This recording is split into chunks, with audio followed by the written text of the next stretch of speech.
नमस्कार साथियों।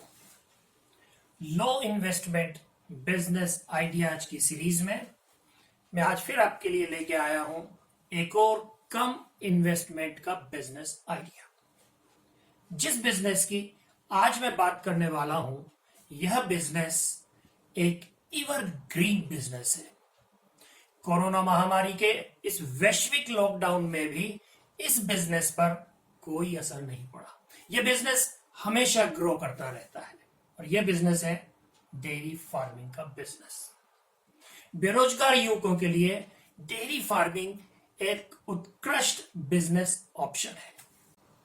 आज मैं आपको बताने वाला हूं कि डेयरी फार्मिंग बिजनेस चलाने के लिए किन किन बातों का ध्यान रखना चाहिए, कैसे इस बिजनेस में प्रॉफिटेबिलिटी लाई जा सकती है और किस तरह से इस बिजनेस को करना चाहिए।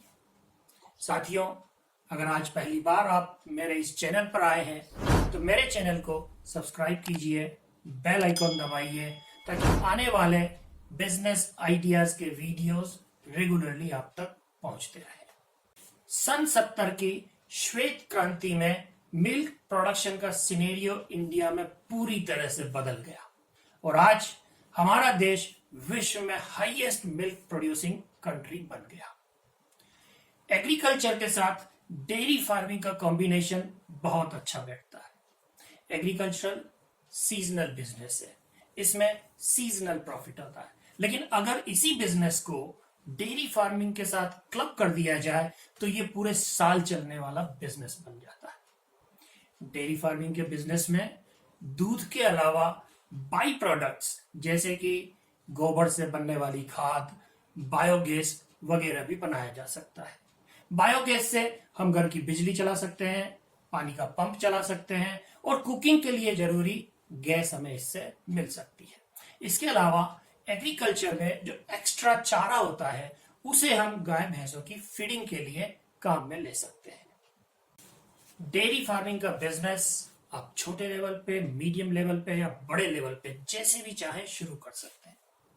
अगर आप 20 लाख का इन्वेस्टमेंट करना चाहते हैं तो आप 30 गाय वाला प्रोजेक्ट लगा सकते हैं। अगर आप 10 लाख के आसपास इन्वेस्ट करना चाहते हैं तो 15 गायों वाला प्रोजेक्ट आपके लिए सुटेबल रहेगा। अगर आप 3 या 4 लाख लगाना चाहते हैं तो 5 गायों का प्रोजेक्ट लगाया जा सकता है। अपनी सुविधा के अनुसार आप चाहें तो इससे कम गायों वाला प्रोजेक्ट भी लगा सकते हैं।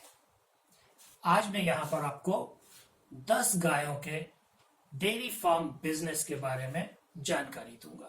अपनी जरूरत के हिसाब से आप इसे एडजस्ट कर सकते हैं। डेयरी फार्मिंग बिजनेस लगाने के लिए कुछ चीजें आपको अच्छे से चेक कर लेनी चाहिए, जैसे कि जिस एरिया में आप बिजनेस लगा रहे हैं उस एरिया में गाय भैंसों की किस तरह की ब्रीड अवेलेबल है और उनकी प्राइस, उनकी रेट क्या है। इसके अलावा वेटरनरी हॉस्पिटल या एनिमल हस्बेंड्री सेंटर या आर्टिफिशियल इंसेमिनेशन सेंटर कितनी दूरी पर है, किस तरह की फैसिलिटीज वहां पे दवाई की उपलब्धता, चारा पानी की उपलब्धता की है और दूध बेचने के किस तरह के अवसर आपके उस एरिया में अवेलेबल है। ये छोटी छोटी बातें चेक करने के बाद हमें डिसाइड करना चाहिए कि कौन सी जगह डेयरी फार्म लगाने के लिए बेस्ट रहेगी। डेयरी फार्म को चलाने के लिए सबसे पहली जरूरत है एक हेल्दी गाय या भैंस का सिलेक्शन करना। दुनिया में कई नस्लों की गाय भैंसे अवेलेबल हैं, उनकी खुराक अलग अलग है, उनकी दूध देने की मात्रा अलग अलग है। सो हमें अपने बिजनेस के लिए बहुत ही केयरफुली गाय या भैंस या मिल्क एनिमल का सिलेक्शन करना है। आइए देखते हैं कि एक स्वस्थ पशु का चुनाव कैसे किया जाए। सबसे पहली चीज, दिखने में उसका वजन, उसका बिल्टअप अच्छा लगना चाहिए, स्ट्रांग दिखना चाहिए। इसके अलावा उसके अंगों को अच्छी तरह से परख लेना चाहिए, जैसे कि आंखें चमकीली हो, आंखों के अंदर किसी तरह का कोई डिस्चार्ज ना हो, कोई लाल स्पॉट ना हो, खुरदरापन ना हो, नथुने मॉइस्ट होना अच्छा माना गया है, ब्रीदिंग नॉर्मल हो, सांस लेने में कोई दिक्कत ना हो रही हो, सांस में गड़गड़ाहट की आवाज आना अच्छा नहीं माना गया है। गाय या भैंस की चमड़ी स्मूथ चमकदार होनी चाहिए, उसकी स्किन में किसी तरह की जुएं ना हो, थन हेल्दी हो, मिल्क वेन्स साफ दिखाई देती हो, लूज या चलते समय थन में मूवमेंट साइडवेज नहीं होना चाहिए। थोड़ा ध्यान गाय या भैंस के व्यवहार पर भी देना चाहिए। ये जानवर जनरली झुंड में रहते हैं। अगर आप ऑब्जर्व करते हो कि गाय या भैंस अलग, झुंड से अलग, अकेले अकेले रह रही है, तो इसका मतलब वो स्वस्थ नहीं है। आप यह भी ऑब्जर्व कर लें कि गाय या भैंस को उठने बैठने में किसी तरह की कोई परेशानी नहीं है, वह आसानी से उठ बैठ रही है। इसके अलावा उनकी हिस्ट्री चेक कर लीजिए, जैसे कि कितना दूध देती है, काविंग डिटेल्स क्या है, कितने बछड़े हुए हैं, और किसी तरह की कोई बीमारी की हिस्ट्री तो नहीं है। इसके अलावा उम्र को भी अच्छे से परख लेना चाहिए। ये छोटी छोटी बातें हैं, लेकिन अगर इन पे ध्यान दिया जाए तो हम एक अच्छे एनिमल को अपनी डेयरी फार्म के लिए खरीद सकते हैं, और डेयरी फार्म की सक्सेस के लिए ये बहुत इंपॉर्टेंट है। गाय की कॉस्ट में बहुत वेरिएशन रहता है। 30,000 से लेके 1.5 लाख रुपए तक आपको गाय मिल जाएगी। हमारे इस प्रोजेक्ट के लिए हम ये मान के चलते हैं कि लगभग 10 लीटर दूध देने वाली गाय हमें 50,000 रुपए में मिल जाएगी।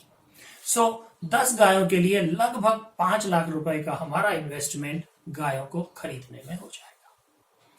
गायों के रहने की जगह स्पेशियस होनी चाहिए, और गायों के लिए बहुत इंपॉर्टेंट है कि आप उसे घर के मेंबर की तरह ट्रीट करें। ये देखा गया है कि प्यार से रखी जाने वाली गायें अच्छा दूध देती है। अब हम बात करते हैं गायों के रहने की जगह कैटल शेड की। जब आप कैटल शेड बनाएं तो एक गाय को लगभग 10 फीट बाई 5.5 फीट की जगह की जरूरत होती है। प्लिंथ लेवल से इसको लगभग 1 फीट ऊपर रखना चाहिए। शेड की हाइट कम से कम 10 फीट होनी चाहिए। फ्लोरिंग रफ कंक्रीट की बनाइए, और उसके अंदर लगभग 15% का स्लोप गटर की तरफ या ड्रेन की तरफ होना चाहिए। अगर आप सेंटर से स्लोप वाला शेड बनाते हैं तो सेंटर की हाइट कम से कम 14 से 16 फीट और साइड की हाइट 8 फीट रखनी चाहिए। इसके अलावा छत को तकरीबन 3 फीट बाहर की तरफ निकाल लीजिए, जिससे कि बारिश का पानी शेड के अंदर एंटर नहीं हो सके। छत के लिए एस्बेस्टस, सीमेंट एस्बेस्टस, या चाहे तो छपरा और केलू का भी यूज किया जा सकता है। अगर हम कॉस्ट में सेविंग चाहें तो धूप से बचने के लिए पश्चिम दिशा में एक दीवार बना सकते हैं और बाकी की 3 साइड खुली छोड़ सकते हैं। हाँ, सर्दी के अंदर उन 3 साइड्स में गनी बैग्स से कवरिंग कर लेनी चाहिए। पशुओं के अंदर गर्मी की वजह से सेंसिटिवनेस बहुत होती है। गर्मी की वजह से एनिमल्स स्ट्रेस में आ जाते हैं। इस स्ट्रेस को पहचानने के तरीके हैं, जैसे कि अगर गाय तेज तेज सांस ले रही है, हांफ रही है, मुंह से लार या जाग निकल रहे हैं, चेस्ट में एक्सेसिव मूवमेंट हो रहा है, या गर्दन को लंबा कर रही है, तो यह दिखाता है कि इस वक्त गाय गर्मी की वजह से स्ट्रेस में है।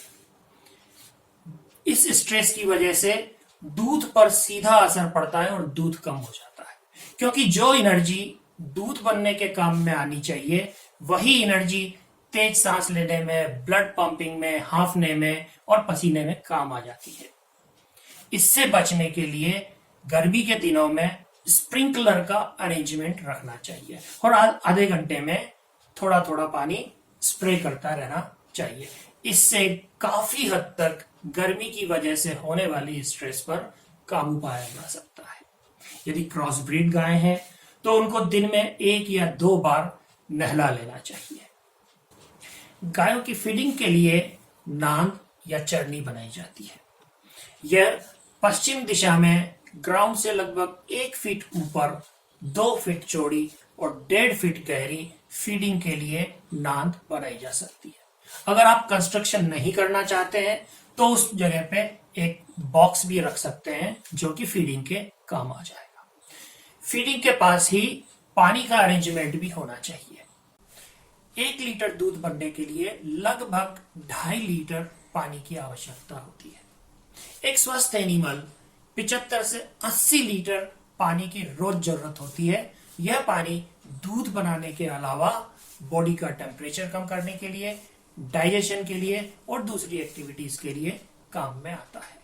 शेड बनाने का खर्चा लगभग 1 से 1.5 लाख रुपए का होगा। मिल्क प्रोडक्शन की कॉस्ट का एक बड़ा हिस्सा गाय भैंसों के खाने पीने का है। कुल खर्चे का लगभग 70% खर्चा सिर्फ फीडिंग का होता है। एक स्वस्थ गाय को दिन में 15 से 20 किलो हरे चारे की, 4 से 5 किलो सूखे चारे की और 2 से 4 किलो पशु आहार की जरूरत होती है। लैक्टेशन पीरियड में पशु आहार और हरे चारे की मात्रा अच्छी रखनी चाहिए। ड्राई पीरियड में खाने की मात्रा थोड़ी कम हो जाती है। ऑन एन एवरेज एक गाय 9 से 10 महीना दूध देती है। जब आप सूखा चारा पशु को देते हैं तो उसके साथ में सप्लीमेंट जैसे कि यूरिया, गर्ड, मिनरल्स वगैरह भी देने चाहिए। चारा जब दें तो उसे काट कर देना चाहिए। कटे हुए चारे से डाइजेशन गाय का अच्छा रहता है और इसके अलावा वेस्टेज भी कम होता है। फीमेल बछड़ों की केयर भी अच्छे से करनी चाहिए। उन्हें पौष्टिक आहार देना चाहिए। यदि अच्छा आहार दिया जाए और टाइमली इंसेमिनेशन किया जाए तो 2 से 2.5 साल में बछड़े प्रेग्नेंट हो सकते हैं। डेयरी फार्म में बहुत ज्यादा इक्विपमेंट्स की जरूरत है नहीं। हम एक चाफ कटर खरीद सकते हैं, एक सिंगल बकेट मिल्किंग मशीन ले सकते हैं, कुछ मिल्क कैन्स और कुछ जरूरी बर्तन वगैरह ले सकते हैं। इनका खर्चा लगभग 1 लाख के अंदर ये सारी मशीनरीज आ जाएगी।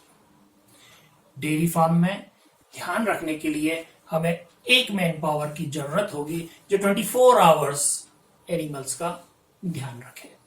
इसके अलावा आप यह भी मान के चलिए कि वेटरनरी है, डॉक्टर की फीस, आर्टिफिशियल इंसेमिनेशन वगैरह, इनका खर्चा भी लगभग साल का 15,000 आपको हो जाने वाला है।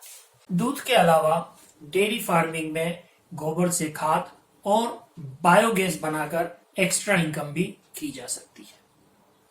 सरकार डेयरी फार्मिंग बिजनेस को सब्सिडी भी देती है। डेयरी एंटरप्रेन्योरशिप डेवलपमेंट स्कीम के तहत लगभग 25% जनरल कैटेगरी में और 33.33% SC/ST कैटेगरी में सब्सिडी अवेलेबल है। इस सब्सिडी की अधिकतम सीमा जनरल कैटेगरी में 1,75,000 रुपए और SC/ST कैटेगरी में 2,33,000 रुपए की है। इस स्कीम को commercial banks, cooperative banks, rural development banks implement करते हैं और national bank for rural and agricultural development NABARD को इसके लिए नोडल एजेंसी नियुक्त किया गया है। लोन एप्लीकेशन के लिए आप कमर्शियल बैंक या आपके एरिया के वेटरनरी ऑफिसर से कांटेक्ट कर सकते हैं। लोन एप्लीकेशन फॉर्म में आपको ID proof, residential proof, land record जहां की आप डेयरी फार्म लगाने वाले हैं उसकी जरूरत पड़ेगी। इसके अलावा अगर आपका डेयरी फार्म बड़ा है तो आपको प्रोजेक्ट रिपोर्ट भी सबमिट करनी होगी। जनरली 1 महीने के अंदर लोन मिल जाता है और लोन का रीपेमेंट 5 से 7 साल का होता है। 10 गायों के इस डेयरी प्रोजेक्ट से आप लगभग 5 से 6 लाख रुपए सालाना की इनकम कर सकते हैं। आज हम बात करेंगे केरला के बीटेक स्टूडेंट जमशीर की। जमशीर ने डिप्लोमा में एडमिशन लिया और साथ के साथ उसने डेयरी फार्म शुरू करने का सोचा। वो फाइनेंशियल इंस्टीट्यूशंस के पास गया लेकिन उसे लोन नहीं मिला। उसने अपने खुद के और परिवार की हेल्प से 2 गाय से डेयरी फार्म लगाया और बिजनेस शुरू किया। डिप्लोमा के साथ साथ डेयरी फार्मिंग करता रहा और डिप्लोमा करने के बाद उसने बीटेक में डिग्री में एडमिशन लिया। 2 गायों के साथ शुरू किया हुआ यह डेयरी फार्म 2 से 5 से 10 अब उसके पास 40 गाय हैं।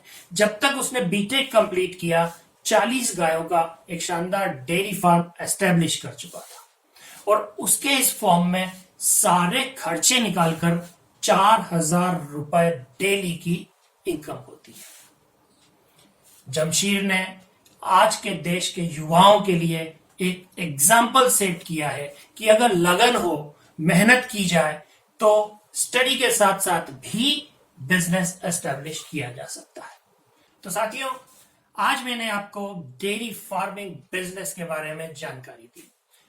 इन गाइडलाइंस के अलावा और भी किसी तरह की कोई जानकारी आपको चाहिए तो आप मुझे कमेंट बॉक्स में लिख सकते हैं या मेल कर सकते हैं। साथियों, बिजनेस आइडियाज रेगुलरली आप तक पहुंचते रहे, इसके लिए मेरे चैनल को लाइक कीजिए, शेयर कीजिए और सब्सक्राइब कीजिए। Thank you.